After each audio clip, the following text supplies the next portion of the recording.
I am to win. Brandy, Brandy, Brandy, Brandy. I'm going in. Fuck you, Sean Spears. Brandy, Brandy, Brandy. Sean Spears, you're just a jobber. No matter what. Brandy, Brandy, Brandy. Get the fuck out of the company. You twat. Brandy, Brandy, Brandy. Yeah, that was beautiful. Holy shit, dude. That was fuck. That was just fucking Y'all amazing. just wait till you hear more about Sean Spears. We'll get there when we get there. Yeah, we will get there when we get there. I remember, I think it was Gabriel who said that shit when he was referred to Hawaii. We talking about luau's and shit. He talked about you had to right luau when it's a Hawaiian dude with a Hawaiian accent. We get there when we get there. Hawaiian time. It's fucking beautiful. Anyway, ladies and gentlemen, all you dorks and mother flowers out there, um, this is your AEW Double or Nothing 2020 pay per view. In the words of WJ back in the day, review. Oh yeah, good old days. The good old days. See, we're bringing back to the good old days. See, when we have always here, it's the good old days, if you will. It is as we speak after this recording. It is Sunday. It is Sunday, May 24th, 2020. Double or Nothing ended literally a couple minutes ago. And I want to say thank you to all of you for tuning in tonight, live here on this live edition of Around the Point. As always, it's me, it's Steve, and as you can tell, if you heard earlier from the beautiful music from one Chase, we have Chase in the house, all the way from California, rocking the 5-4.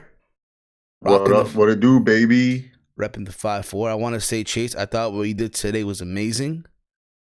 Yeah. We don't need to promote that, man. It's all about being generous to the community, the wrestling community and stuff like that. Like I don't need the only reason why I deleted the tweet was just because of I don't want people afterwards being like, oh, can I enter? And because that's a tweet that if I would have tweeted it later, it probably would have gotten a better reaction, in my personal opinion. I think the reason why I got the reaction that it did was just because I tweeted it at like 7 in the morning my time. Like it was just something I woke up and I said, hey, I want to give someone the AEW pay-per-view. And I just felt like it was like way too early. And then also too, like it was crazy on Twitter today, with people debating about the whole incident that happened. I'm sorry if I'm drawing a blank on her name. I just totally forgot, but the young lady, Anna Kimura.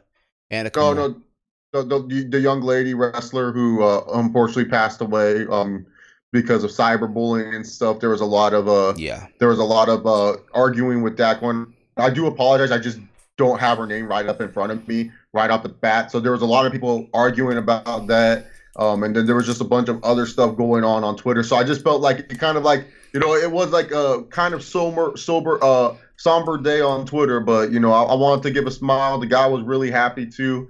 He was from Canada, so that was like a kind of a blessing that the dude was from Canada because I saved like a few bucks, I guess, giving him $50 Canadian because I guess that's like only like $44 I had to give an American and stuff. But yeah, he was happy, he was excited. He said that his family was gonna watch the show and stuff, and even if they didn't order the show and they just used the money for their own purposes, that's fine by me, man. I mean, it was just a random thing. Like I had extra to share and give love to and stuff like that. Like Steven, if you would have won, man, you would have had $50 for the AEW gift store, man. What would you have bought on the AEW shop?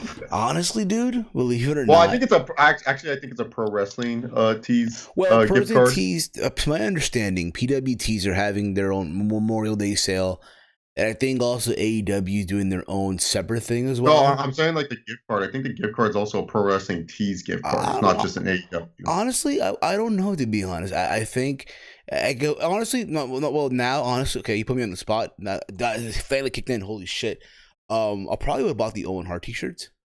Owen Hart's okay. I think That's good. That's good. That's a good pickup. I think honestly, the Owen Hart's. I'll probably buy like a Macho Man shirt. I don't know. See, yeah. I feel like, and again, it's funny because when I was in Chicago like a while back, like 2 years ago, I think it was. I was gonna go to the store. I was this close of being in that store, and it never really went down because of scheduling and shit. I would have felt like a kid in a candy store almost. You know what I mean? But I probably would have gotten the Owen shirt, both of them, and stuff like that. But that's no Okay. here. That's no here or there. Okay. And as you can tell, we're also here joined by the man with the golden charm, all the way in Detroit. Detroit versus everybody. The one, the only Big Mike from Big Mike Wrestling Recap Show. Big Mike, what it up, bro? How you been? Yo, what's going on, fellas? Chilling, man. Chilling. Again, we just got out of a long AEW pay-per-view, as expected. They need to tighten this up. This is one of my complaints on this show. Like, it started at 5. It's now 9 o'clock my time. That's and it ended at 8:45. That's, you could have tightened this up. Like, honestly, they could have tightened this up. That's one of my major complaints about this show. Minor complaints, I should say, not major.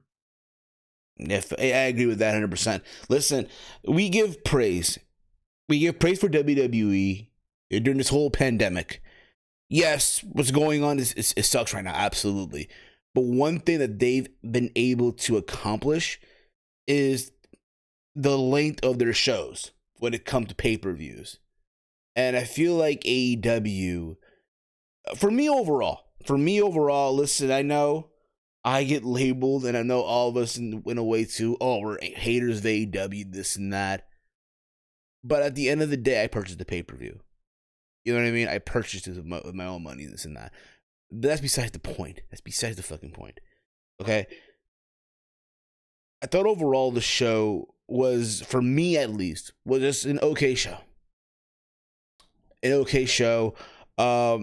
Just imagine if this was in Vegas, and this is what they would have given you. This would have been them at their best. In Vegas. Right? Yeah, if this was in Vegas, I mean, the crowd would be helpful because, like, I felt certain acts like really needed the crowd.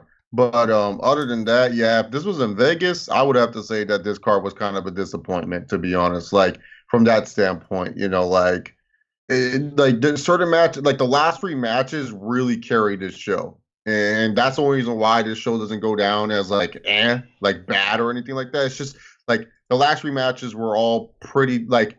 The world title match, well, Steven has a different opinion on the world title match. We'll get there soon. But, the world title match was there, but not too bad.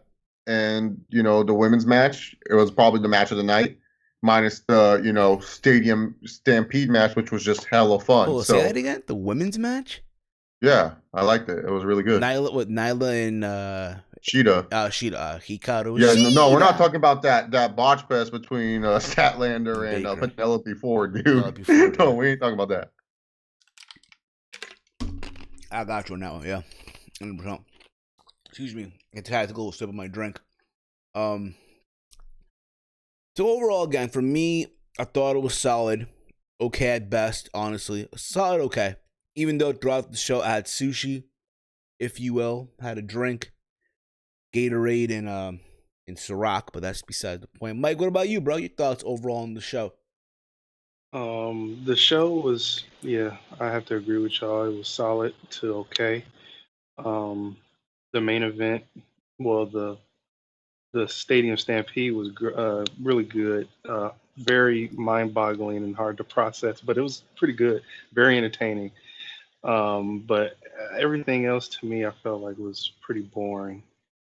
From the ladder match to get the poker chip for the number 1 contendership for the world title. That was and then leading into the world title match, that was all right. So it was like, it was okay night. Fair enough, yes. And you guys, again, in the chat, let us know your thoughts, if you will, on the show. What did you like? What did you not like? What you thought could have been better? And honestly, at the same time, your thoughts overall on the TNT championship that was revealed today. Steven, it wasn't finished. How dare you? I know that. It wasn't finished. But first impression, again, they put it out there. They presented the belt. It wasn't finished. I know that, Chase. But god damn it, they presented the belt. Yeah, I know. They presented the championship. They presented an incomplete championship. I mean, Cody said it best. You got a living legend out there. I mean, I feel bad for the guy. He's standing out there holding the belt with his shirt off. It says TNT on it. Like, it just, I don't care if it was not ready or not. Like that was just terrible, man. That was just a terrible, terrible, terrible design belt. Like here's the thing. You look at the AEW championship, glorious. You look at the AEW tag titles, it looks like the TNA tag titles, those square tag titles, they look good. The women's title looks beautiful. Then you get to this, and it's like,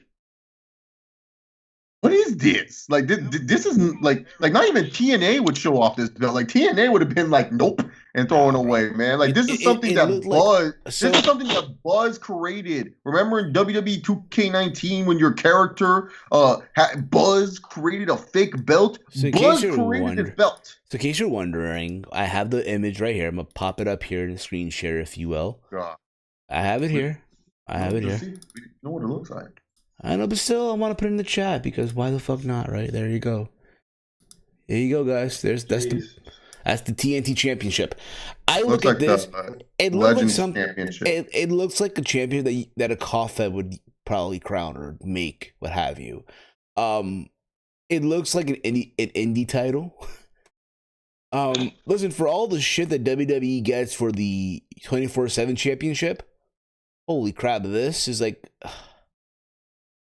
It's the fruit roll up 2.0. I'll say this. This looks like the prototype for the TNA Legends title, man. Like when Booker T thought of it, this is what it looked like. I like the side plates. It's a how it looks like the fucking clock tower from Back to the Future.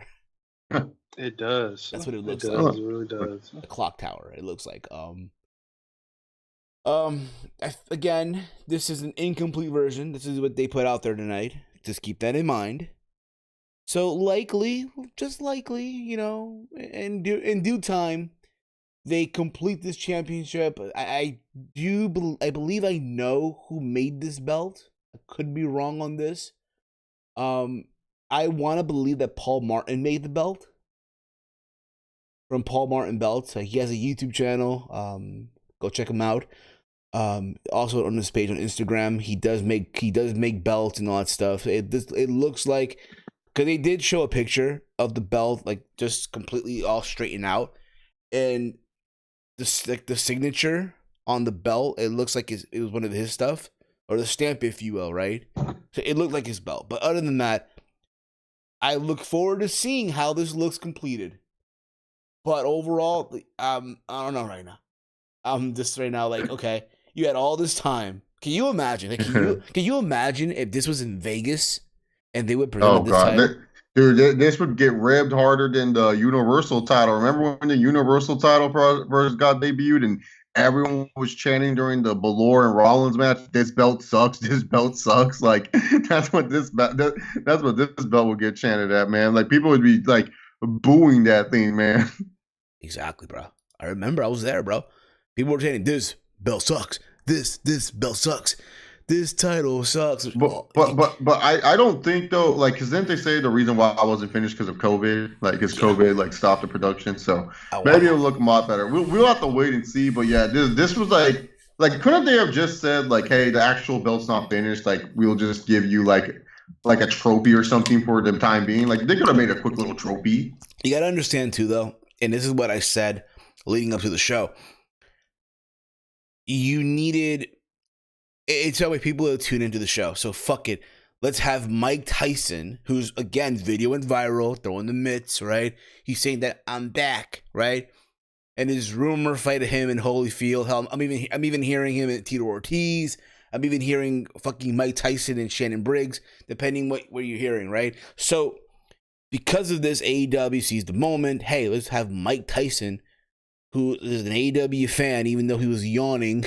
They caught a gif of him yawning during the match, right? That's a great gif, though. I can use that gif for anything now, man. Like, thank God for Mike Tyson yawning, dude. That shit, like, this happens a lot. It's like wrestling when they try to like get to the right moment, they always seem to fuck up, and they got Mike Tyson at the wrong time. Mike Tyson during Cody and Archer. The real MVP. he cared. Like, honestly, Mike Tyson. I was more interested in Mike Tyson in that match than I really was with Cody and Archer. I felt Cody and Archer, you know, they just went out there and they did a brawl, and it was there. it was okay, but it was nothing where like it didn't. I don't know. I feel like Cody, he doesn't work really good with big wrestlers, in my personal opinion. I know everyone's gonna disagree. I know everyone loves Cody. You know, baby Triple H. They all love him. He's Oh, great. you better, He brought us this alternative of professional wrestling. So praise D Cody. you gotta, But you but gotta, like from I'm sorry, but for Chase. me, it's like he works better with wrestlers that are good wrestlers like Kenny Omega and stuff like that, where Cody can feed off their moves and stuff. When he works with big guys, he wrestles too slow, man. And then he gets the Randy Orton-itis, where he wrestles just like Orton, but he's not as entertaining or charismatic as Orton. So yeah, it was okay. It was there. Like it was Yes, fine. absolutely. I forgot what the fuck I was gonna say. I totally forgot. Anyway, guys, you know what? Let's get into the review. All right, I have the results right here, if you will. All right, if you guys again give us your thoughts in the chat about the matches, what your favorite match, and all that stuff, and we'll read your chat. We'll read your comments in the live chat in momentarily. All right, thank you all that are in the chat right now. We have Metal Skull, we have Chief, we have the Big Mirror podcast. You guys are kicking out. Also got Chase also moderating the chat, and Big Mike as well. So you guys are fucking awesome. Anyway, here we go. We got the result. There've been 9 matches, by the way. 9 matches, and for whatever reason, they have this notion to make every match feel like a fucking main event. But that's pure AEW, right? Anyway, the first match we had the buy-in. Now keep this in mind. When I purchased the pay-per-view, it said start time at 7 p.m. on Verizon, because I gotta have Verizon Fios, right? So when I bought it, it said 7 p.m. So I thought, okay, 7 p.m. this show's starting, what have you, right? I got my sushi ready to go. I'm turning on, see the kickoff show on YouTube. Apparently it was loading still, and it was 6 something. I'm like, what the fuck is going on?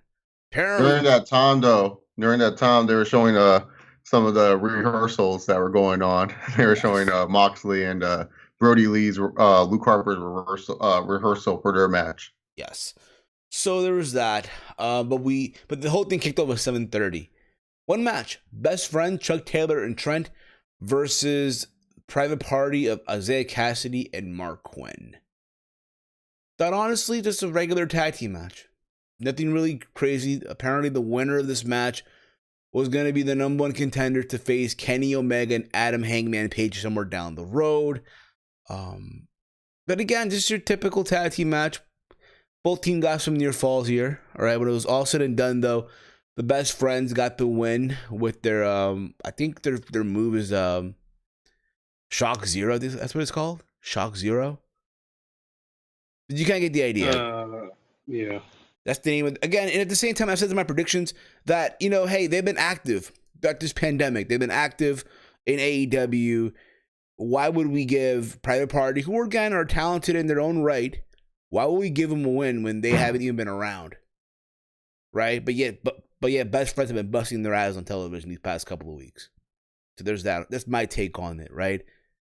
Chase, what about you, bro? Your thoughts overall on the buy-in match for Private Party and the Best Friends?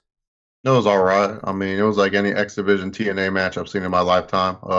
Bunch of like Private Party's good, but they're just sloppy. Like they're really, really sloppy. Like it's so choreographed. Like I don't mind when you want to do cool moves and stuff like that. That's fine, but at least make it look fluid. Like this just looked choppy. Trent Beretta looked like he was trying to understand what Private Party wanted to do. The only cool spot Private Party did was the G9 for Shad Gaspard. But other than that, man, like the Private Party, they reminded me of like that street baller that you see comes in with all the gear and everything like that. And he does all these dribble moves like he's Kyrie Irving. And then it's just like, okay, dog, we get it. You can fucking dribble the ball. Can you do anything else? And they don't really know how to do anything else but dribble the ball. They can't even shoot the fucking ball. That's how Private Party felt with it, man. So for me personally, man, it was just there. It was an X Division match that you would see on TNA back in 2005. Good for the Best Friends. Like you said, they've been active. They've been one of the better teams on AEW, I would say, for the weeks that these shows have been going on, So I give them props for what they're doing. They definitely should be, awarded for their hard work and efforts that they've been putting on, sort of like how Asuka and Otis were awarded in the other company for their hard works. I feel like Best Friends should be awarded, and they are awarded for their hard work. So good for them. I didn't think this match needed to be like 20 fucking minutes. Like, come on, man. Like, tighten this shit up, man. Like, not every match needs to be some epic tale where they're gonna slay some fucking dragons. Just make a match simple for me, man. Just make a match simple. That's all I ask for, man. Fair enough. Big Mike, what about you, man? Your thoughts overall on Private Party and the Best Friends in the buy-in? I totally agree with Chase. Tighten it up. We really don't need, a spectacular, long main event-esque match for a pre-show match. But, yeah, good job on Best Friends because they've been on TV the most, and Private Party hasn't. And that's pretty much all that matters at this point. Let's just build up Best Friends and see how far they can go in the tag division. Fair enough. And with this win, like I mentioned earlier, Trent Beretta and Chucky T, they go on to face Kenny Omega and Adam Hangman Page somewhere in the future. When will that be? I don't know. Likely probably be at Dynamite on television this Wednesday. We'll have to wait and see how that. Yeah, probably this Wednesday or like next Wednesday. And Amir in the chat also said they're sloppy. They're sloppy as a motherfucker. Private Party. I mean, yeah, they kind of hard to disagree here. They kind of. I mean, they're there. I mean, here's the thing about it, right? To me, their gear is just shit.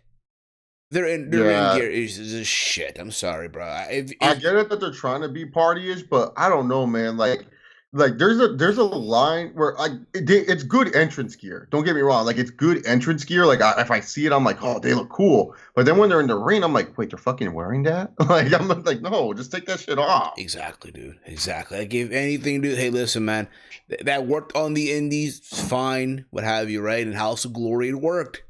Don't get me the fuck wrong. I was there. However, now you're in the big times. Supposedly, you're in the big league. It's the big times. Switch it up a little bit. Switch it up. Just saying. Okay. Anyway, let's move on here. We got the main card. We kick off things per Jim Ross during the buy-in at the end. He said we're gonna start the show off with the ladder match, the casino ladder match for a future AEW World Championship. Basically, this is their take on Money in the Bank, right? Where it starts off with two people, and every 2 minutes, another talent comes in. This was the demon spawn of Money in the Bank and King of the Mountain, dog. Like, couldn't we just like, Jesus Christ, man? Like, why did we need this match, man? Like this. Why did we need this gimmick? Like, the gimmick was just so stupid. Like, yes. I like, here's the thing. If anyone likes this match, awesome. I'm glad you all liked it and you had fun. For me, this match went down because the gimmick killed it. Like, don't have this gimmick. Like, what's the point of having these wrestlers come out and then you can win at any time? Like, why do you have to add the fact that the wrestlers have to win? They can win at any time. Why couldn't you just say, like, oh no, like, if you start at number one, you're kind of fucked because you're going through this long ass ladder match and stuff like that. But no, instead they decided to do it with this goofy gimmick, and this is like Vince Russo on steroids, man. Like, Russo probably loved this match. Like, he was like, oh, it's so genius and stuff. I mean, there's stuff that I liked, there's stuff I didn't like, but man, dude, like, what a terrible idea, man. Like, a Royal Rumble ladder match. No one asked for this, man.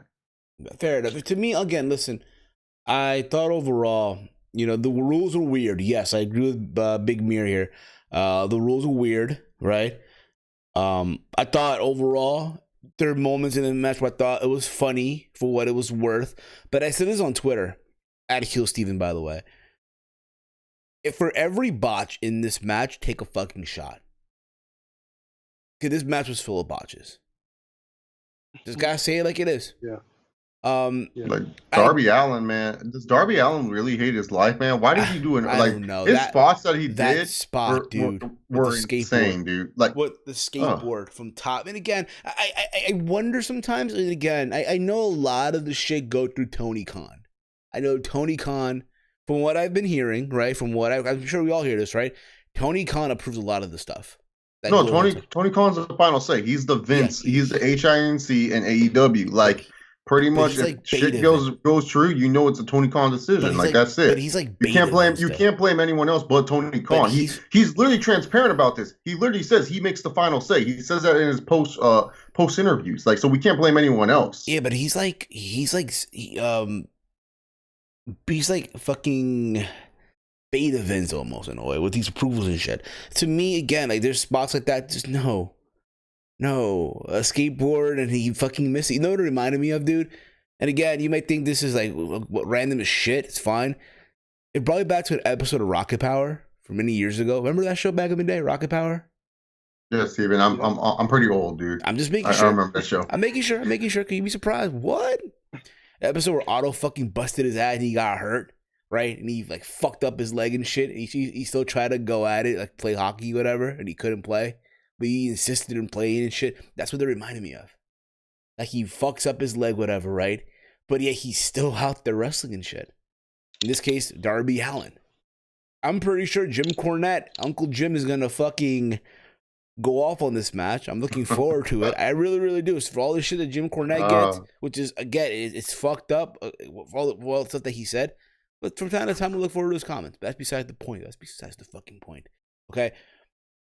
I agree. Yes, this should have not had the gimmick of, hey, every 2 minutes, a guy comes in. Just have everyone in one match. It started off with Kazarian and Scorpio Sky, followed by Kip Sabian, who was accompanied by Jimmy Havoc, who wasn't even in the fucking match. Jimmy Havoc took a botch, a Hurricane Rana botch during the match. I don't know if you guys caught that or not. Terrible, bro. It was terrible. There's a lot of horrible botches in this match, man. Like exactly. Like Kazarian and Luchasaurus. Oh my goodness, what was that? Like, Jesus, man. Like honestly, you know who's the most besides Brian Cage? You know who was the most impressive was Joey Janela. I was like, wow, this is the Joey Janela. I remember people were telling me, Chase, you need to watch Joey Janela. He's fucking awesome. And I'll be like, all right, I'll watch him one day, man. And then I watched him, like, oh yeah, he's actually pretty solid. Then he came to AEW, and it was like the Monstars took away his talent, where he just sucked all of a sudden. Where I was like, wait, what happened to Joey Janela? Like, I thought he was good. Like, I remember I saw some matches, and he was pretty good. This match, he comes in, he does like a helo, then he does like a bunch of other stuff. He does a tornado DDT, and I'm like, oh wow, Joey Janela, he's actually he's not that bad. Like, this was like the best match I've seen from Joey Janela. Better than the Moxley match everyone loved, better than that Kenny Omega match and stuff. This was the best one. I was like, wow, he actually looks crisp in this match, dude. Like, he does, yeah. He looked really good. And he was a replacement. He was an alternate for Phoenix, who did a stupid spot on Dynamite this past Wednesday. Yeah, dude. You know what I mean? We don't need to talk about that. We don't need to talk about that. But hey, it happened. So it was like, hey, you know, about an AEW, and the toxic fans want to ignore it, put the blind eye, right? But we don't do that here. But again, overall about this, you know, the big surprise was Brian Cage. He was the ninth guy. The ninth guy was Brian Cage, accompanied by Taz. Apparently, Taz is now managing him. And you know, it's funny because there were talks that he was going to go to AEW a while ago. Oh, this was like after he lost to Tessa Blanchard. That was like the number one thing. Like, it was after those Impact tapings. Oh, Brian Cage is going to AEW, and then Melissa Santos was like, "No, he's not. You don't know shit." And it was like, "Oh, I guess he's not going." I thought for sure he was going to AEW because nothing from the WWE track. Like, here's the thing: WWE, they don't like signing big guys in bunches. Like, they signed Killer Cross, that was it. Like, they're good. They would wait on Cage. Cage seemed like he was either going to go back to Impact or go to AEW, but he already did enough in Impact. What else he was going to do? He obviously wasn't in favor of booking over there because they rather push Tessa Blanchard and freaking gas station burrito boy over him. So, hey man, you got to go with a place where you will have big opportunities and you'll stand out more for sure. Yeah, reading the comments here, by the way, guys. We have here Middle School. I thought Double or Nothing was for me too. My favorite match would be Moxley versus Brody. We have here as well a Big Mirror. The rules were weird, but the match was fire. Darby Allin doesn't give a fuck about his knees. Chief right here. That guy's a skateboarder at heart, man. These Yeah. skateboarders don't give a fuck when Yeah. they fall, man. Chief writes here, Darby Allin had a spot had me cringing. Janela Corny from Big Mir. Hey man, as far me being a Jersey guy, that's my dude, yeah. Metal Skull Darby is great talent. I like the kid. Yeah, he's a good talent. I'm not gonna deny that. He's a good talent. But again, some of the spots just but one thing I did like though, I think we can all agree, the exchange between Luchasaurus and Brian Cage. Ugh, that was just beautiful, dog. Like I was just like, this is what I need in my life. Give me a Luchasaurus and Cage match. I'm good with it, man. Everything else doesn't matter in this world. But what were your guys' thoughts with Orange Cassidy in this match, man? Because I really felt without the crowd, it did not translate well. Yeah. And keep in mind, I've watched Dynamite, but like a lot of the stuff I'm watching is mostly Inner Circle and the Elite stuff because that's the feud that has got me going and stuff like that. Like I watched The Road to, and I caught up on past episodes before this one to get into the other feuds. But the feud I was caring about the most was the Inner Circle and the Elite. But like Orange Cassidy, has he just not translated well since there's no fans, at least from like a weekly perspective? Because honestly, they haven't been using him as much. But in this match, I don't know. I just felt like his shtick did not stand out like it would normally would, with the crowd freaking out every time he does like those fake little kicks or dodges everything or reacts to any move that he does. Because like I don't know, he just felt like a fish out of water in this match, man. Like at one point, I did predict him. I did predict Cage too in my predictions. But I did predict, him to win because I was just like, hey, screw it, just give it to Orange Cassidy. He's over. It's kind of like Otis, and it doesn't matter if they give it to him anyways. At least people care about him because he does the fake little moves. Like a lot of my casual friends love Orange Cassidy because he's just goofy. Like they just enjoy that about him, and there's nothing wrong with that. But like, what were your guys' thoughts, with Orange Cassidy? Because I'm curious to see what you guys think about him and stuff, like if he's translating well at all. Mike, you go So, Oh, Steven, yeah. by the way, the title of your video, you're missing an N in there. It's nothing in the I'll edit that right now. yeah, you better, man. No, I was like, well, how come no one's coming in? And obviously, because Steven, even with his glasses, can't spell. Oh, bro, about the glasses today, dude. I had an issue with them today too. I had issues with them. They broke on me. So I had to use my old ones today and shit. I'll fix it right now. It happens, guys. Nothing. Yeah, but on the Orange Cassidy stuff, so I feel like he was just a little bit overbearing to watch because, the gimmick was it needs a large crowd for people to get into it. Now, I was one of those guys that were like, I'm not really with Orange Cassidy, even with the crowds, because, it was like quote unquote ruin wrestling. But these last few episodes of Dynamite, I've really been getting into his matches, especially the last match he had this past Wednesday. But in this match, he was like the nuisance. It was like, get out of here. Like, I don't want you in here. Like, please don't. please don't pop up on my screen again. Honestly, I was super surprised more people weren't upset when he was about to win or something like that. Like that were upset because like I always feel like Orange Cassidy's that one guy AEW fans like they kind of like get together, they actually love, and it's like, oh, okay, cool. But then afterwards, it was like people were actually upset that he might win the match, and I was like, what is wrong with you people? Are you guys like I don't know, but he didn't win. He didn't win. So to me, right? I agree. Yes, his shtick, but he does with the fake kicks and the thumb up and people losing their shit over him. Right? It works with a crowd. Without a crowd, it's like, what the fuck is this guy even doing? Right? Like that whole thing where he gets in the ring and it's like, what's the rules to this match? He goes to Tony Schiavone and Jim Ross. What's the rules to the match? Right? That the crowd was there. Oh my god, they would have laughed at it. Like they would have lost their shit over it because it's funny, right? And he's just trying to jump to the fucking chip. That's the top of the fucking ring. Yeah, that would have gotten a pop. Yeah, for sure. Yes. You know what I mean? But just without a crowd, it's like again, a lot of these guys, not just in AEW, but even in like NXT, are exposed because they're missing a crowd. Like look at NXT. Look at Velveteen Dream. Look at Velveteen Dream. Oh, dude, did you the abortion that was Cole versus Dream, dude? Their 40-minute classic that only went for 9. Like Yes, Jesus. exactly. You know what I mean? If I had a crowd, dude, just killed it. But that's just besides the point, okay? That is besides the point. Brian Cage ended up getting the win, to my surprise, because to me, my wild card was actually Orange Cassidy, but I had Darby Allin winning this match, and I was wrong. Dude, Darby Allin is literally like everyone tells me every week, Darby Allin's such a fucking star. And I'm like, what the fuck are you all talking about? Star? Dude always loses.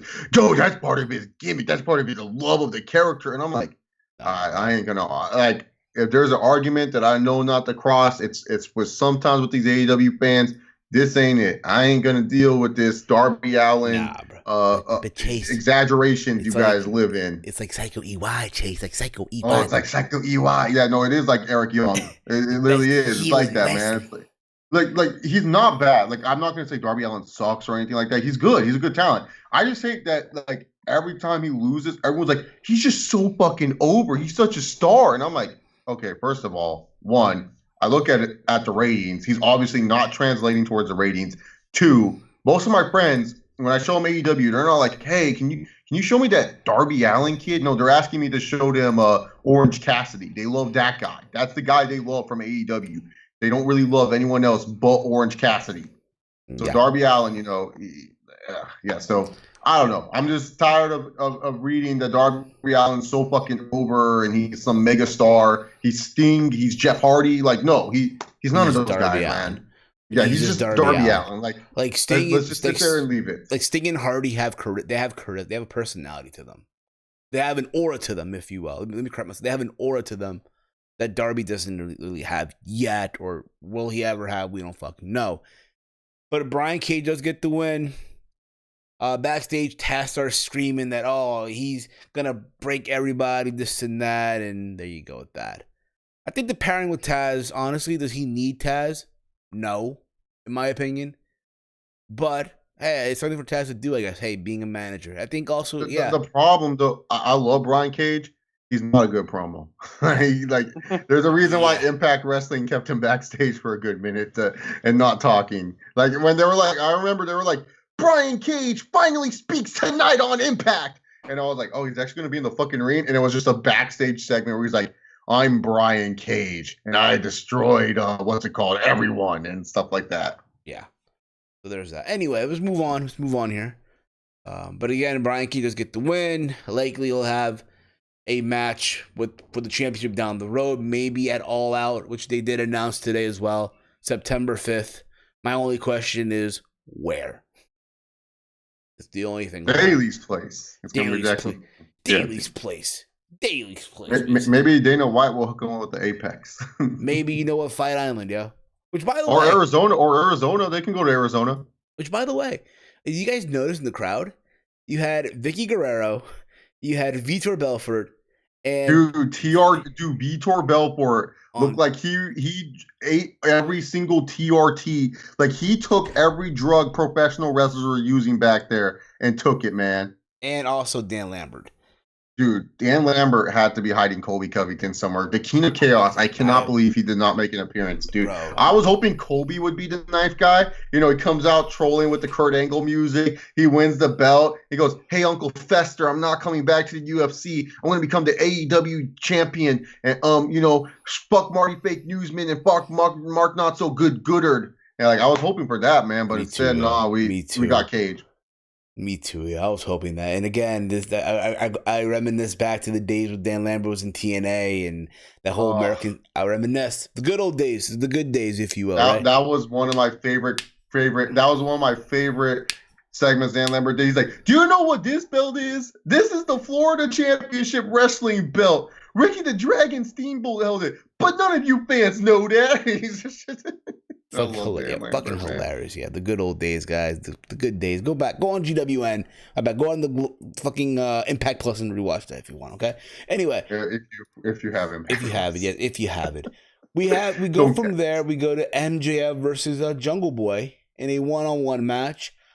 The match went about 17 minutes and 20 seconds. Which, by the way, the ladder match was 28 minutes and 30 seconds, right? This match was 17 minutes and 20 seconds. I thought it was okay for what it was worth. I just hated the fact that you put this right here after the ladder match. That's my only knock, if you will. I mean, to tell me this, here's the thing: MJF, right?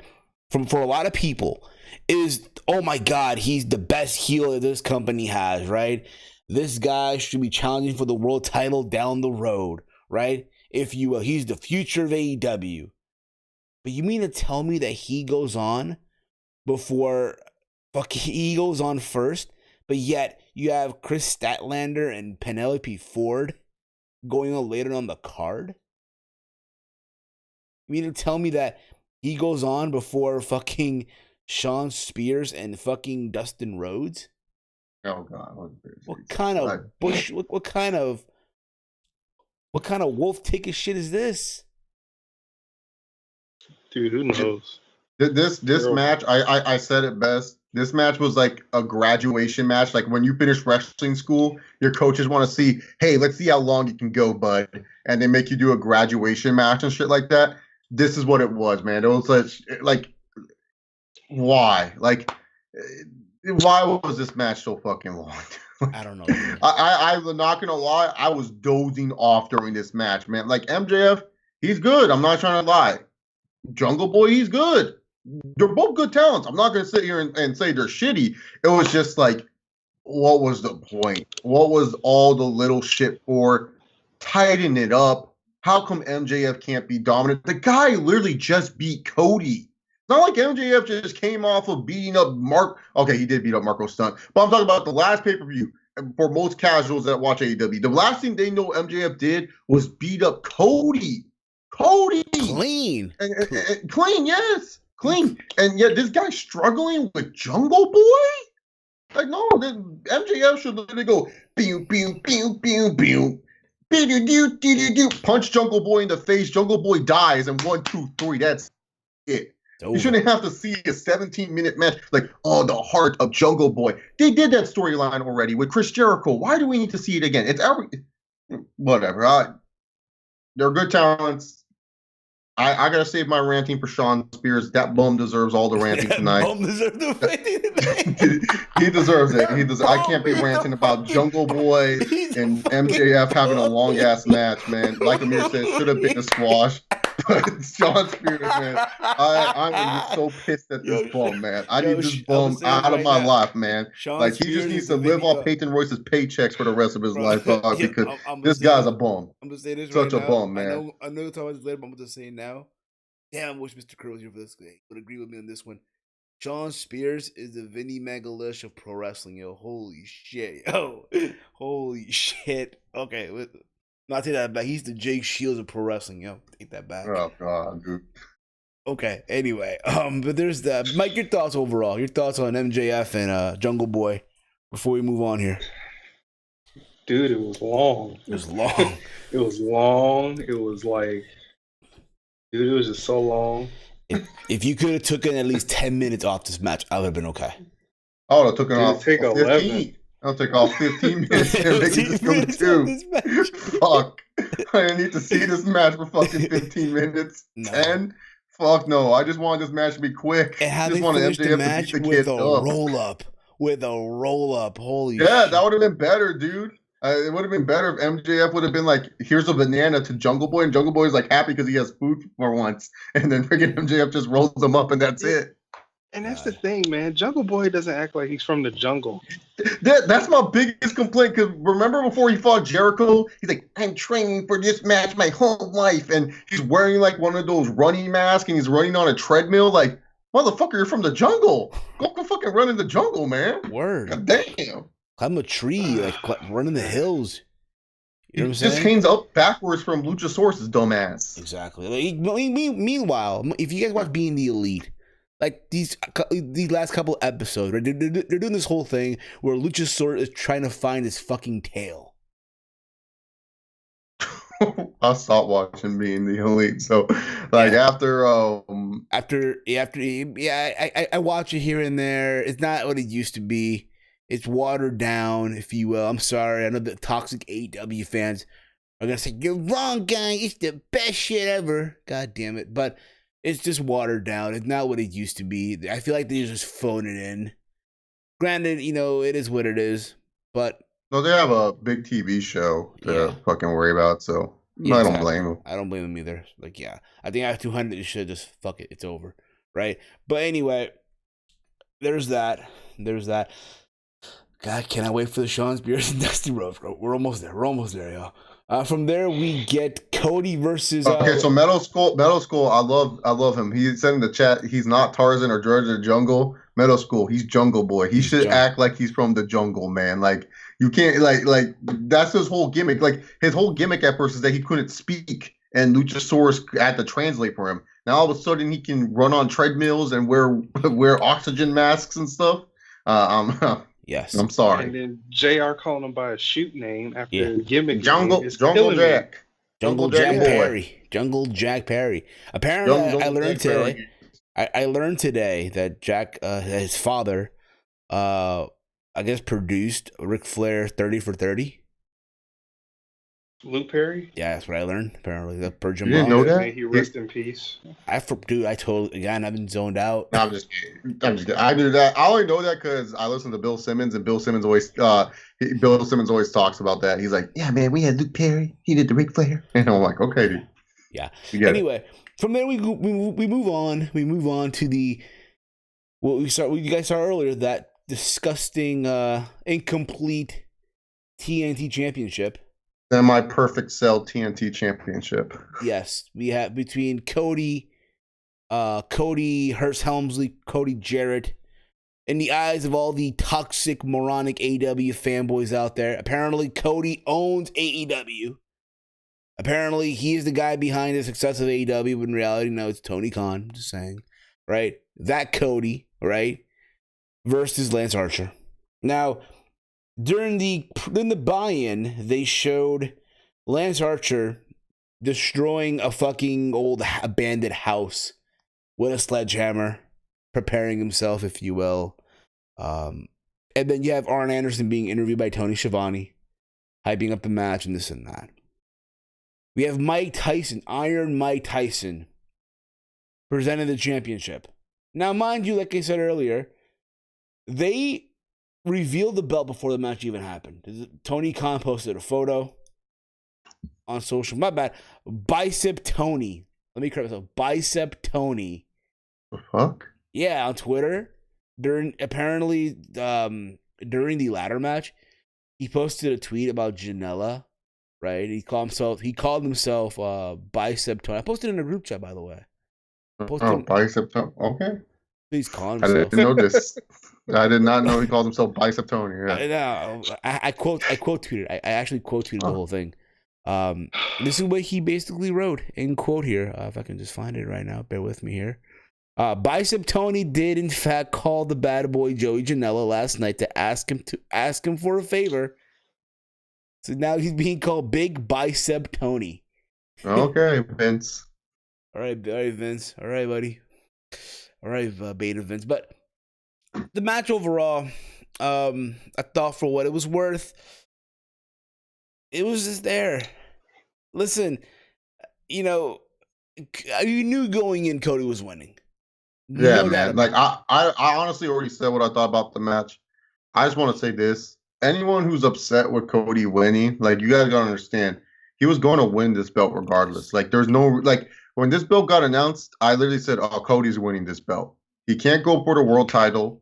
It's called the TNT Championship. It's not called like the Transatlantic Ocean Championship or like the Mid-Islander belt. Like, this is literally called the TNT Championship." Literally, when you watch AEW, Cody Rhodes, he either opens the show, is in the prime second hour portion of the show, or in the main event. He's never in some bum positions, man. He's not Shawn Spears. Shawn Spears is a bum. But Cody Rhodes, whatever you like him or hate him, you're indifferent towards him, just understand, to TNT, he's an asset. To TNT, he's a star. To TNT, they want to make Cody Rhodes into a big deal.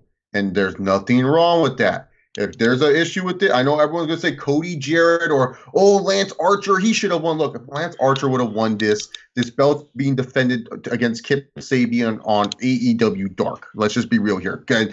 Then all of a sudden, the next guy that wants to come after Cody and beat him up, they will just do it because Cody's the Cody. Like that's just pretty much it. At least now, when the next guy who wants to beat up Cody comes out, at least he's going for the AEW TNT title, and he's not just beating up Cody just because Cody what's it called?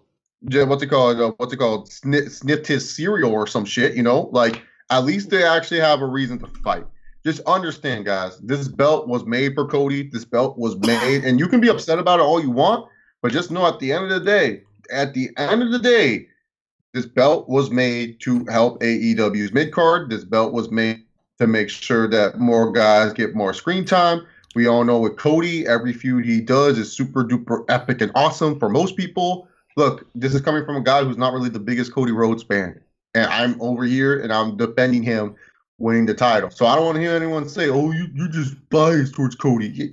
I'm not biased towards Cody. You see me fucking defending the fact that he won a title that some people are upset about. There's a reason why. There's more than just wrestlers and bookers who make decisions in the wrestling business. I hope wrestling fans realize there's also producers and networks that also make the fucking decisions. Exactly.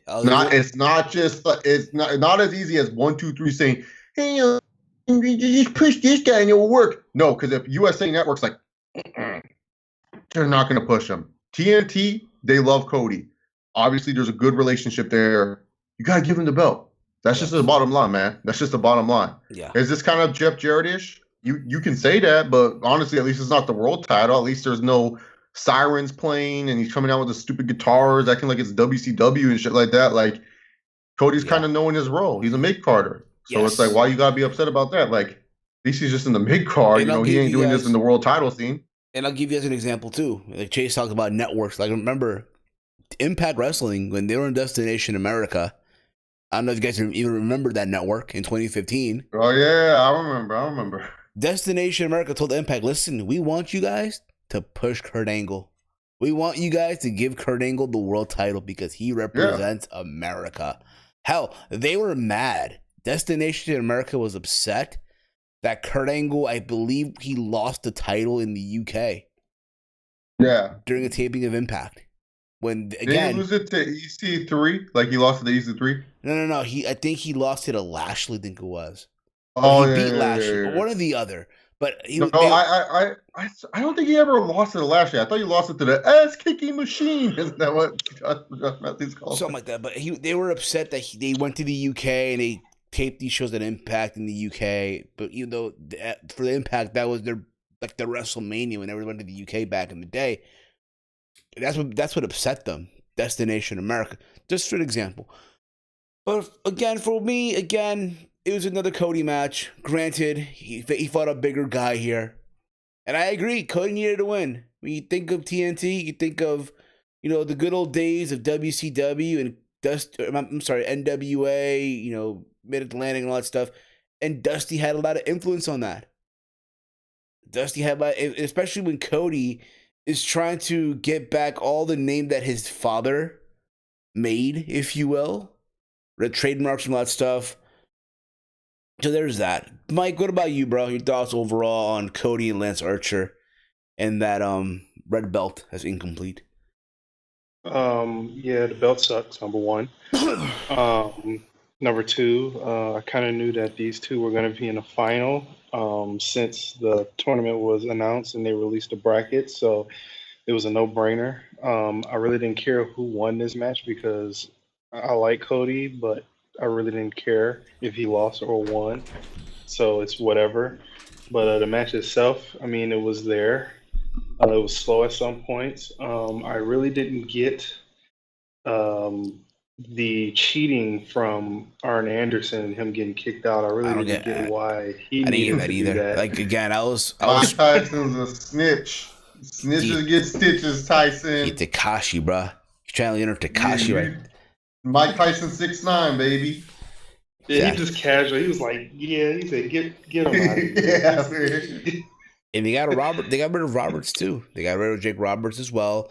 There's a moment in the match where Lance Archer's calling for Jake Roberts to come back, and he comes back with a snake. You have Mike Tyson literally getting in Jake Roberts, taking off his shirt, like he's just ready to go. And Jake Roberts has this look on his face, like, what the fuck did he just get himself into? Right? And then that was the finish. I knew that was the finish. After Tyson took off his shirt, I'm like, yeah, Cody fucking won this match. I was like, this is over. He hit not one, but two, I think 3 crossroads, right? Throughout the match, 3 crossroads throughout this match for the 1, 2, 3. And Cody is the inaugural TNT champion. And I'm reading the comment here, by the way, here. But again, you guys are awesome. We have Kobe talks about wrestling rights here. Whoever challenges Cody now, they will look better with Cody. They will look better with Cody. He's a big star, I guess, for the AEW world, and Cody will make them into a star. I guess fair enough. And that's, I guess, again, anyone that faces Cody now gets elevated. I get that. Fine, but there's that. Cody now the first TNT champion. The belt's incomplete. So there's that. Likely, we'll probably see a rematch. I think that makes sense right down the road. A rematch between Cody and Archer. Yeah, it'll happen. It'll probably be like a hardcore match too or something like that. Or like a cage match. A cage. Bring back the cage, yo. Cody got to do a fucking moonsault again and shit. He loves doing that stupid spot. He loves doing the Kurt Angle moonsault spot, doesn't he? He does, yeah. And bleeding and shit. From there, we go on to the skippable shit on the show. Chris Statlander versus Penelope Ford. Skip? Yeah, we can skip this. I mean, all you got to know is Statlander won. A lot of botches. There you go. Apparently, Britt Baker was supposed to be in this match, but apparently she fucked up her leg. They talked about, apparently they interviewed the doctor. Yeah, that was a weird interview. The doctor really went into fucking specifics. They're like, oh yeah, her leg's fucked up. Like, they went into big you know what? Low key, I can appreciate that. Showing you the little details of what really went on and shit. Even though Nyla landed on fucking Baker's leg and shit, which was terrible, but it is what it is. The line though, the patient is worse than the injury. That shit had me dying. That just had me just dying. Wow. And apparently she is going to announce this Wednesday how long will she be out, when is she going to come back, and all that stuff. So they have a chance to do like an injury diary with her. We'll have to wait and see what they do though. Yeah, baby. Now we get to Chase's moment that we've been waiting for. We have Dustin Rhodes versus Sean Spears. I'm not talking about this match. I'm literally just here to bury fucking Sean Spears. I don't even want to talk about the match. Before you do, so Sean Spears walks out in a suit. He thought he was going to wrestle. Stop. No one needs to know what the fuck Sean Spears did on this show. Just screw it. Chase, dude, the floor is yours, bro. Oh, and I don't understand. I don't understand these people. For years, when this idiot was in WWE, they were like, Tye Dillinger is a star. 10, 10, 10. He got released. And we thought, oh, maybe this is the chance for Tye Dillinger. Tye Dillinger goes to AEW, hangs out with one of his best pals, his park buddy, Cody Rhodes. And you think, oh, there's going to be something big. Then all of a sudden, this guy goes and he hits Cody with the chair. We get that big chair shot. Everyone's telling me, oh, this is it. Sean Spears is a megastar now. Did you see that chair shot? The chair shot heard around the world. I don't think it was heard around the world. I think it was heard around wrestling Twitter, but okay. But this was a big debate, and everyone said, no, Sean Spears is going to be a big star. Sean Spears is going to be a megastar because of this. He's going to be a contender for the AEW championship. We fast forward a year later, and this dude's getting his underwear pulled down, getting slapped by fucking Goldust in the ass with Tully Blanchard on his dick. What the fuck is this shit? This guy's such a bum, man. Get rid of this dude. Like, Cody, you're over here not wanting Heath Slater, not wanting Zack Ryder. You're like, I don't want to make this all elite friends wrestling. Well, maybe you should, because get rid of Sean Spears and sign those guys, because those guys are way more productive than whatever Sean Spears is, man. This guy just absolutely sucks. He tried to rip off Randy Orton, didn't do shit about it. He tried to rip off being a chairmaster, did nothing about it. Tried to be a good heel, did nothing about it. She just stinks. But how about we just admit people that some people just suck? Like, can we just say it? Can we just say it? Some people just suck. And Sean Spears sucks. There's nothing redeemable about the guy besides the fact that he managed to get with Peyton Royce. That's the only redeemable thing I can think about him. Is that somehow he tricked Peyton Royce into marrying him. That's it. That's the only redeemable thing I can say. You know what, Sean Spears, congratulations. I could never, maybe I could actually, but I could never, ever maybe land with Peyton Royce. I don't know. I don't know what you do. But seriously, when I saw his ass crack tonight, I just said, get this bum out of here. It's time to make some budget cuts. It's time for Cody to send some releases. Just release your friend. You gave him a nice 6-figure paycheck to fucking do nothing relevant. Cody gone. Buried him. You made sure that he was irrelevant. Your freaking brother buried him this year and slapped his ass as it was bare naked with Tully Blanchard on his penis. It's time. Just let him go. You gave him 6 figures. You gave him maybe $1 million. Peyton Royce makes good money. He can live off that paycheck. Don't keep him in AEW. He will suck as a producer. He will suck as a trainer. He's done. He's just a bum. You just got to get rid of him. You just got to send him away. And you just got to say, hey, bud, it's time to let go. Time to take Old Yeller back in the shed and just let him go. Just say it's about damn time. This is like Lenny from Mice of Men. He can tend to rabbits. Boom. He's gone. Just get rid of him. Just gone. You can use those 6 figures for actual talent that will matter. Not talent that just sucks. I don't care. Everyone's like, oh, Sean Spears. The only thing redeemable is, like I said, he banged Peyton Royce and he has a decent entrance theme. Other than that, this guy's a bum. He needs to leave. Cody, you need to fire him. You need to release him. It's okay. I'm pretty sure you'll hook him up with a nice severance package because he is your buddy and all. One of Dusty's favorites. Like, honestly, Dusty, I love you. Rest in peace, American Dream. I don't know what you saw in this man. You must have been hit with some freaking poison mist in your eyes when you saw talent in this bum. Tye Dillinger, Sean Spears, whatever the fuck his name is. He sucks. He stinks. Gonzo Beans, Basura. Just get him out of here. He is the Payless shoes of the wrestling industry. Goodbye, Tye Dillinger. Goodbye, Sean Spears. I don't want to see you anymore. You suck. That was beautiful. I just got a tear into my holy shit, Chase. Oh, dude. Let's talk about good wrestling. Nyla Rose versus Shida. Let's talk about that. I think me I and Mike can agree. I don't want to be reminded of this. Me and Mike can agree. And one more thing I just want to add to that, Chase, before we go into Carlos Shida and Nyla Rose. Again, you talked about, again, if we admit that he sucks, but I also want the toxic AEW fans to admit that they were wrong. More important, I want them to admit that they were wrong. They ain't gonna admit they're wrong. Are you kidding me? Them admitting that they're wrong. I just want them for the first. We have a better chance at Elon Musk revealing that he's an alien. We have a very better chance that Elon Musk says I'm an alien before AEW fans admit that they're wrong on something. No, man. They always have their alternatives. Put their hands in their heart, like men, like human beings of society. You know what? They were wrong. That's okay. We've been wrong before. That's okay. Yeah, we have. I've been wrong on a lot of shit. And that's okay. But I'm not wrong about that. Sean Spears is a bum. I'm 100% not wrong. I agree. Like I said, he's the Vinny Megalesh of pro wrestling, if you will, or the Jake Shields of pro wrestling, basically. Moving on here, let's get on. A Double or Nothing will become AEW WrestleMania by Chief. I don't know. I think that's All Out. To me, All Out. I think All Out. I got All Out. That's like Double or Nothing's like the SummerSlam, in my personal opinion. That's like their SummerSlam. That's like the, it's in the summertime type of deal. It has like a cool feel to it. It's like the Royal Rumble almost, if you will. It sort of. Yeah, I guess. But I always feel like Double or Nothing's kind of like I say it's their second biggest show. I think All Out / All In, whatever the number you want to call it, whatever you want to call them. I feel like that's their WrestleMania because that's where everything kind of started. Yeah, absolutely. From there, we go to Hikaru Shida and Nyla Rose for the AEW Women's Championship and a no disqualification, no count out match. I thought overall it was a very good match.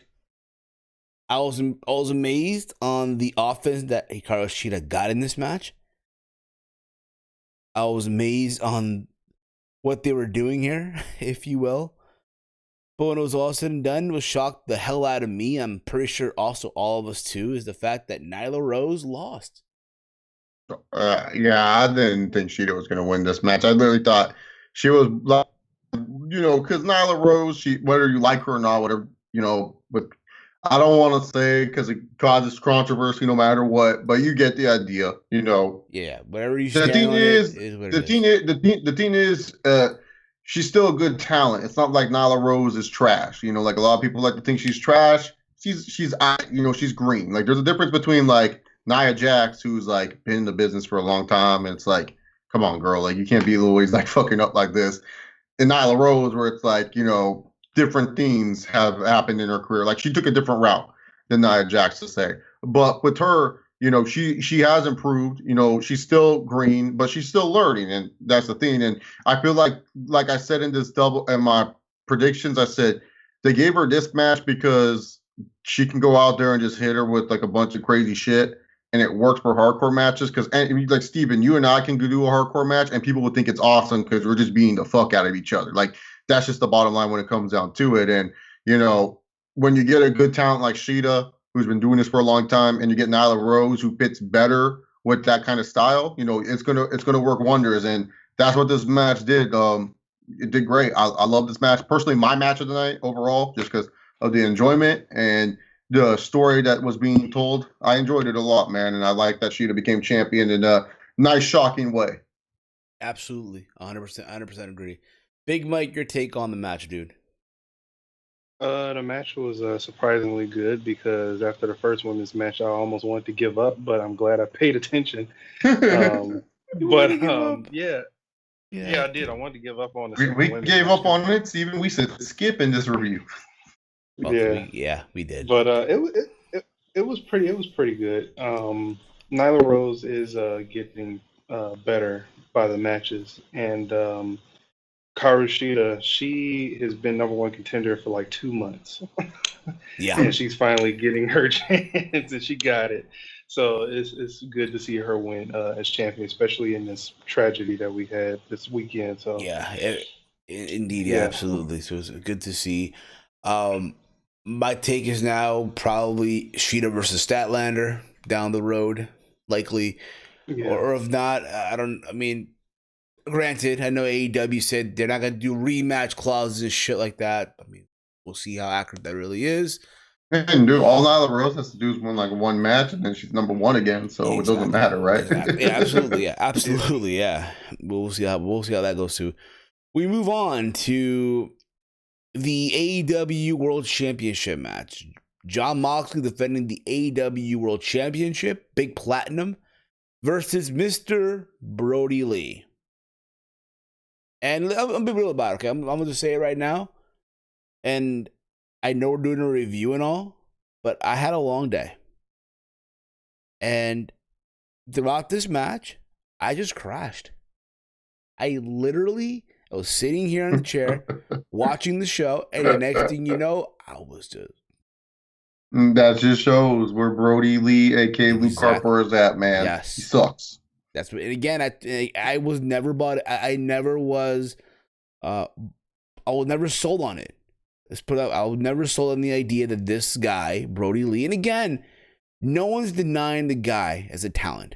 I'm sure he's a good talent. Don't get me the fuck wrong, right? But the idea that you're gonna tell me that Brody Lee is this main event guy, that Brody Lee is this world champion material, no, he's not. Or especially have fun feuding with Cody. Have fun with that AEW TNT title. Have fun still trying to be fucking Walmart Vince McMahon. Even Walmart, man. He Walgreens. He wished he Walmart. All right. I'm sorry. Don't disrespect Walmart like that, dude. Walmart's successful. Okay. Walgreens. Bodega Vince. Bodega. Dude, don't even disrespect Bodega, man. Okay. He's like a Teespring, if anything. He's a dollar store Vince, okay? Okay, there we go. That's at least better. He's the Wish Vince, if you will. Okay, Wish Vince. I like that. He's Wish Vince McMahon. You order something from Wish, and it's like, hey Dad, I got these.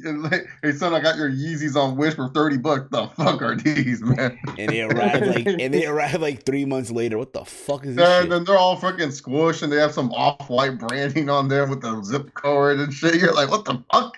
Yeah, exactly. And there was that, and again, I just fell asleep. And next thing you know, and again, I wake up and You miss nothing, Steve. I missed nothing. I'm gonna be honest, but I don't want to lie here, so I'm gonna let Chase and Mike review the match. So honestly, Oh this boy. was just a Suzuki New Japan match. If you watch any Suzuki New Japan match, you know how it goes. Hot starts, brawls outside, using a lot of outside weapons. You don't know if it's a no DQ or anything. You just kind of watch the match because they're brawling with each other, and you trick yourself to think it's no offense to Suzuki. Older Suzuki is not as good as younger Suzuki. Okay, I respect Suzuki a lot. I'm just saying it's like a current modern day Suzuki gun match. Like, just know that it's always going to be hot starts, brawls on the outside, use of outside weapons, nothing special. Had a cool spot, but like for me, if AEW is going to be all like we're a traditional sport and we want to make it like a sport, you can't have these goopy matches where I don't know what's a DQ or not, man. Because that's like me watching an NBA game and I see LeBron James just going out of bounds and in the stands and doing whatever the fuck he wants or traveling. Like he still travels, but you get the idea. Like, I want to know what's going on, and it's like hard when it's like there's no set rules or anything like that. So, just saying, I get it. I know Moxley's strength is these hardcore matches. Just make it a hardcore match. You don't need to fucking make it a normal match. That's all I asked for. But yeah, it was kind of there. Mike? Yeah, it was. I thought it was gonna be like this really good match because it started off fast and then it disguised itself into Dean Ambrose and Luke Harper. Chicago street fight, extreme rules. Yeah. So I was just like, oh, here we go again. All right, let's just watch it and get it over with. Yeah, dude, like they really needed the hardcore spots. Like, and it was like, we didn't need that. Like, we didn't need any of that hardcore shit. Like, it just felt lazy in my personal opinion. I know some people are going to disagree, but like, honestly, this just felt lazy. You're trying to present yourself as a legit sport. You're trying to present the AEW title as like the legit world title. There needs to be legit rules. Like, we can't just have it where it's like in UFC, like Khabib Nurmagomedov gets a fucking wrench and starts whipping Conor McGregor's ass with it. It's like, you can't just do that. Like, you know what I'm saying? Like, there's legit rules in this, and especially if this is going to be the world title, like, could they have done a spot where they'd gone through the ramp or the ring? Yeah, that's fine. They could have done something like that. But I need like the 8 table spots and all this other shit. No, I honestly did not need that. Right. Totally agree. But yeah, Ambrose. Moxley. You can't help yourself. We just can't help it. Old habits die hard. Moxley retained the AEW championship.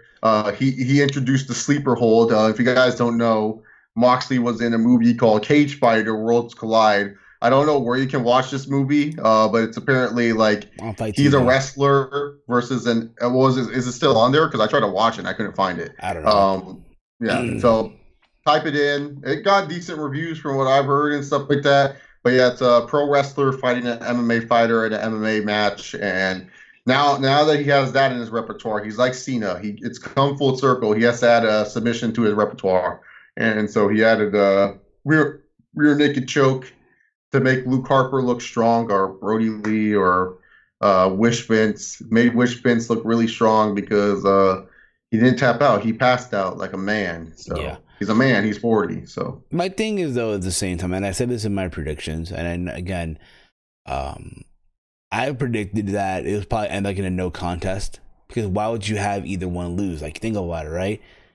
Brody Lee. That's a good prediction. I was going down there one day because you missed it. So what happened was, Steven, Moxley hit Harper with the paradigm shift, and they went through the stage. I saw that part. That part I did see. Because again, I woke up and then just went right back, and it's like in between. I did see Mox had like this terrible jacket. Hey, don't disrespect the DMP jacket, man. The DMP 6 jacket. Yeah, I think the jacket was pretty good. I like the jacket. I wanted that. If they, AEW, send it that way, man.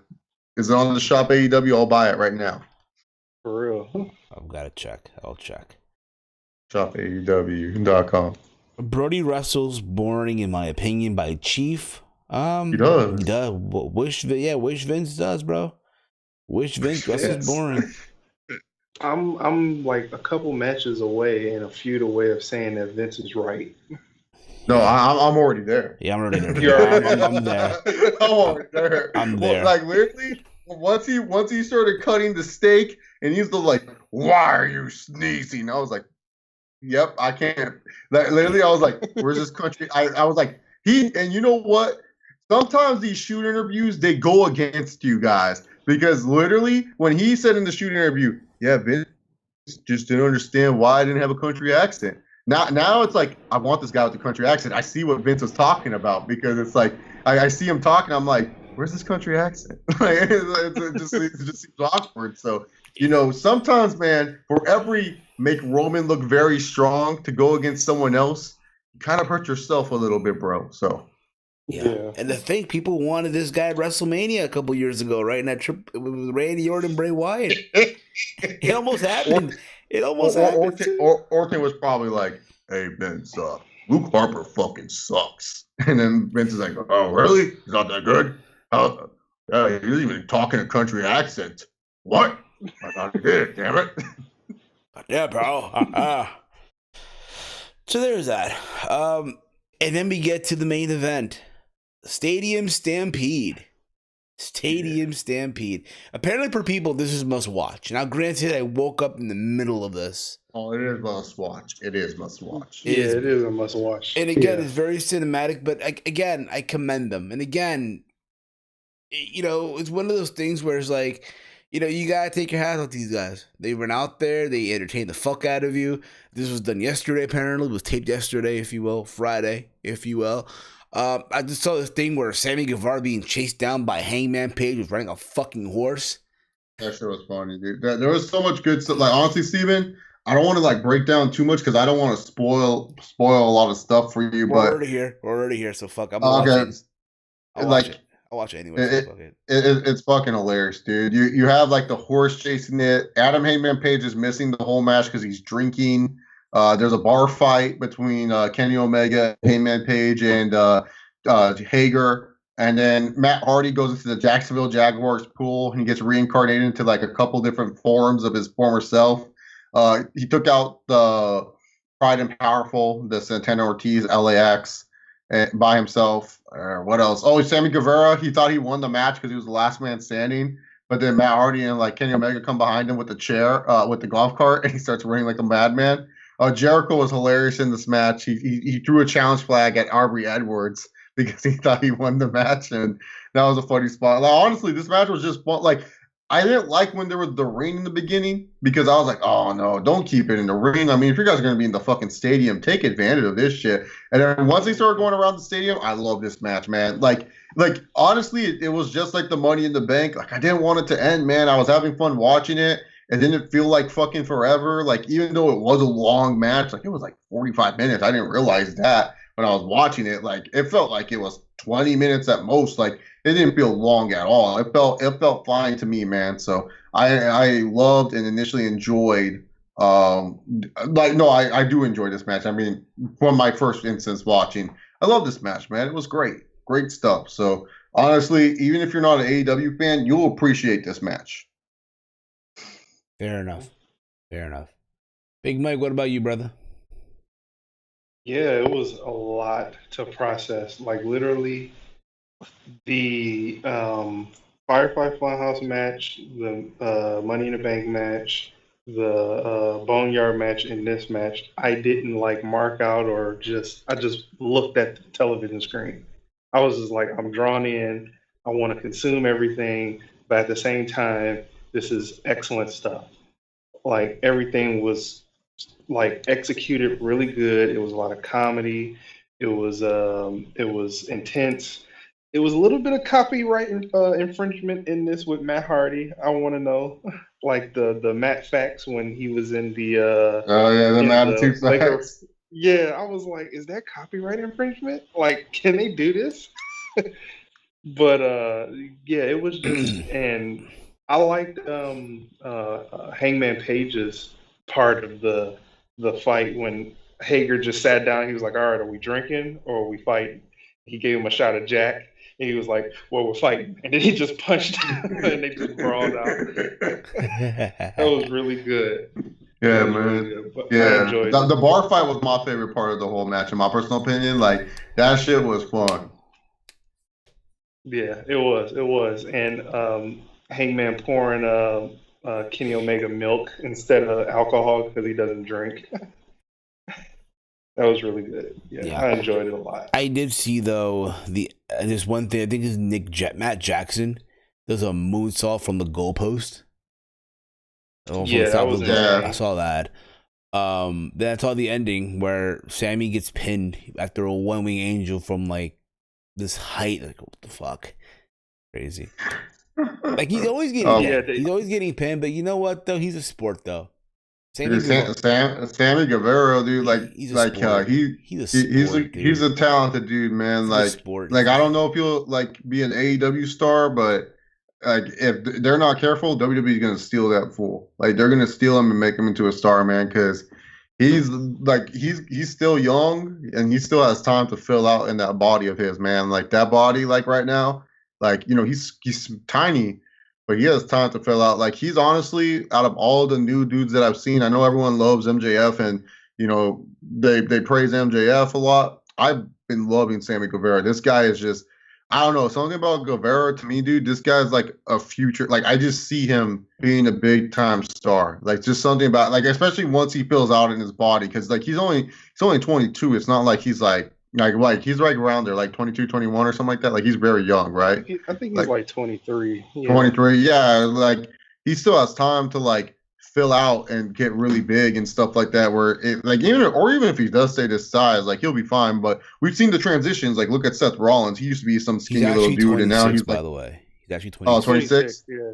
Okay, well yeah, he still has time to fill out, man. It doesn't matter. So like I said, like he still has time because look at Seth Rollins. He was like 27. He was like fucking scrawny as hell.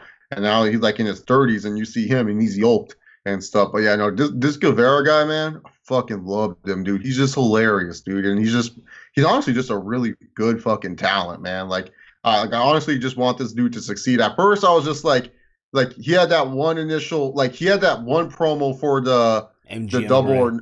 And I was like, okay, he's solid. And then he had the opening match with Cody, and I was like, okay, there's the ring talent there. But then once he got in the inner circle, and the more and more I watched him, the more and more he warmed up to me, and the more I was like, dude, this guy's just fucking money, dude. I just love him, man. Like he's so good. And so yeah, I love Sammy Guevara, man. He's probably my favorite young AEW star that they found and stuff. And hopefully, man, they keep him happy, and hopefully he stays with them for a long time, man, because he could be a key to success, man. Like, cause the one thing is, never doubt that Hispanic market, man. That Hispanic market's always a huge market in professional wrestling, and you can't doubt that power, man. Absolutely. That kid's money down the road, I believe. And again, with him, like you said, he better be careful because who knows? Maybe a WWE does snatch him. Oh, yeah. Dude, trust me, man. Like, oh, dude, WWE, especially, like, when you look at the track record of Hispanics, and I know everyone's gonna be like, "What are you talking about?" No, dude, the Hispanic track record in WWE. We can shit on, the African American track record, the Asian track record, and also not really the white track record, but you get the idea. But if you're Samoan or you're Hispanic, and the UK track record, because the UK doesn't get really treated well in the WWE. Sure, Becky and Drew have been doing well, but Drew's Scottish and Becky's Irish. More of the England track record. But man, when you look at what's it called? Sorry, drew blank there. When you look at the Samoan and the Hispanic track record, oh, it's flawless, dude. Like if you're Samoan, don't waste your time in any other company. Just go to WWE, convince the Usos you're related to them. Jacob. You're good. You're set. You're golden. Hello, Jacob Fatu. Yeah, exactly. Down the road, that guy, he's WWE bound, or hell, AEW bound. Who knows? Who knows really? Who knows? No, but that's the thing with Sammy Guevara. When you look at the Hispanic, like just to like the overall like success of them. You know, Eddie Guerrero, WWE champion, Rey Mysterio, very monetary successful WWE and World Heavyweight champion, Del Stinko, World Heavyweight and WWE champion. He was pushed to the moon. Andrade, it's only a matter of time before, you know, and plus Andrade's fucking Charlotte, so that helps as well. You know, WWE champion, maybe Universal champion by the end of the year. Angel maybe Garza down the road. Oh, Garza, yeah, exactly. Garza is also another one, and even Humberto, even down the road. yeah, Who he's knows? still getting pushed. He's still getting pushed. He's boring as bricks, but he's still getting pushed. And that's the thing with Sammy Guevara. When you see that, especially if you're mostly Hispanic, it's an automatic push in WWE for you, man. Like look at the stuff. Like not in NXT. Now, obviously, sometimes some Hispanic people don't turn around, but dude, you look at Guevara and you look at his look. And it's just like, holy shit, this guy has like I'm not saying he's going to be as big as Canelo, but he has like a Canelo look to him, man. Like he has that really good look to him. Canelo Alvarez skin tone, like the skin tone. Yeah, he has like the Canelo Alvarez effect to him, where it's like he can pass off as also being white too, you know, and stuff. And yeah, man, he just has a good look, man. So that's the thing with AEW, like. I'm sure they will treat him right, but down the road, man, he must know, man. If he bulks up a little bit, WWE, they're going to call his name, and I wouldn't be surprised when they call his name, he's on the main roster, and he's like. Hey, when we mean bulk up, look at Will Ospreay. Oh, dude, Will Ospreay, dog. Ospreay's like now, like that holy dude is heavyweight level. Jack. He's. That dude, holy shit, dude! What the fuck, yo? Yeah, he definitely elevated. He took his theme song for real. He really, really did. Good on him, yo. Good on him. Well, again, man. Yeah, he gonna take the belt. Is Naito still champion? Apparently, yeah. They stopped operation. Apparently, yeah, I know. I didn't know what happened. Like, I was like, apparently. Like, they're gonna go back to again. They're gonna do just like here in America almost, but over there in Japan, just no crowd. Yeah, dude. Like, man, we should be getting excited for the G1, man. Like right now, but nope. That's it. Naito's having a fake reign. This is what you guys wanted as champion, dude. You guys blame Goldberg for everything bad happening. I'm blaming Naito. Because he allowed Kenta to become a main eventer. You're not blaming fucking You're not blaming Care Bear? He's not a champion, dude. What are you talking about? I'm sorry. He's not a champion, dog. Like Jomo and the Miz, they're playing along with his act, and they're gonna try to take away his greatest Royal Rumble belt. But you know, my sources tell me, and I have reliable sources. His name's Mike. He's from catering, dude. Not related to you, Big Mike, but he's from catering. He talks to Bo Dallas a lot. And they say if Jomo gets the pin, he might become Universal Champion. Like Bray Wyatt might just give him the belt and stuff like that. But yeah, no, Care Bear's not champion, dude. Like I don't know what you're talking about, man. He's just carrying around his painted greatest Royal Rumble belt. You know, this was a make-a-wish for him, man. Like they felt bad. They felt bad for all the times that they fucked him over, so they just gave him this fake belt. They just told him, yeah, you can paint your fucking greatest Royal Rumble belt, dog. But yeah, man. Yeah, Jomo for champ, baby. He's gonna pin Care Bear, take that belt, and then the real belt will magically appear, man. No Marty fake newsman's here, man. I also want to point out this photo that Mike sent out in the group chat. It's a photo of Cody and Jon Moxley now. Remember last year, Double or Nothing? Moxley came out through the crowd and he took out Jericho and Omega, and he posted a photo of them two flipping the bird. Well, here's a photo. Again, they're reminiscing now. Both of us champions. Cody's the TNT champion. Moxley's now the holder of Big Platinum. And they're both That's pretty cool. Holding the bird, flipping the bird. That's pretty cool. That's pretty cool. And good on. And again, I'm cool with it. Totally cool with it. You know what I mean? Yeah, man. They're proving they don't need WWE until 4 years from now. Exactly. So that's basically gonna be it. Overall, Double or Nothing. Like you said. A okay to solid show. Nothing to go crazy about. Go back according to Chase and Mike and everyone on social media. Go out of your way and rewatch the Stadium Stampede. Which we're probably gonna do. But yeah, and again, you know, I purchased the pay-per-view, even though sometimes I get labeled as AEW hater. I gave AEW 2 buy rates, not man. You know what I'm saying? But yet I purchased the pay-per-view. I purchased tickets to go to AEW originally in March for Blood and Guts, but then it got moved to July, right? And likely going to be moved again. But I bought tickets to that show. But yeah. Did you get a refund or did you get tickets for the next show? Or did you do the thing where you're going to honor your ticket for the next time? I did honor my ticket. Yeah, I honestly, here's what I'm saying. Unless you're traveling from out of state, just honor your ticket, man, because that's such a, like, I want to miss, like, honestly, dude, I wouldn't miss any show if, like, I can get my ticket honored, you know? And again, I want to go to AEW because I want to see this shit live. Not, again, granted, the wrestling, don't get me the fuck wrong, but I want to experience the toxic, moronic fan base live, if you will. I don't know why. They like me live. They just don't like me on the internet because if AEW fans just heard how I talk, they wouldn't be upset. No. They would just be like, all right. Some of them like me too. Some of them like the people that I talk to that like AEW, that fuck with it, they get it. You know what I mean? They get it. They listen to you talk. They don't just read your tweets and think, you're a hater, man. Yeah, they get it though. You know what I'm saying?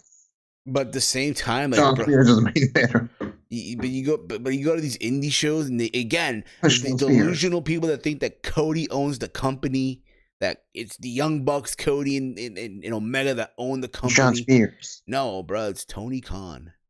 Tony Khan owns the company, and Sean Spears is star, yo. Sean Spears is the best thing happening to wrestling. Oh, God. Yep. This was fun, guys. This was fun. I want to thank you guys for tuning in here. All of you guys are in the chat. You can follow me on Twitter at HeelSteven. Hopefully for the next time we do a review, what I really want to do is bring back the old the phone line, if you will, for the next one. Hopefully we get that working. I gotta find a way and all that stuff. And again, it's tough now when you're a Mac user and all that shit. It really, really is tough. But anyway, thank you all for tuning in. See, bitches. You can follow me on Twitter at HeelSteven. If you're on the channel right now, hit that subscribe button and hit the like button as well.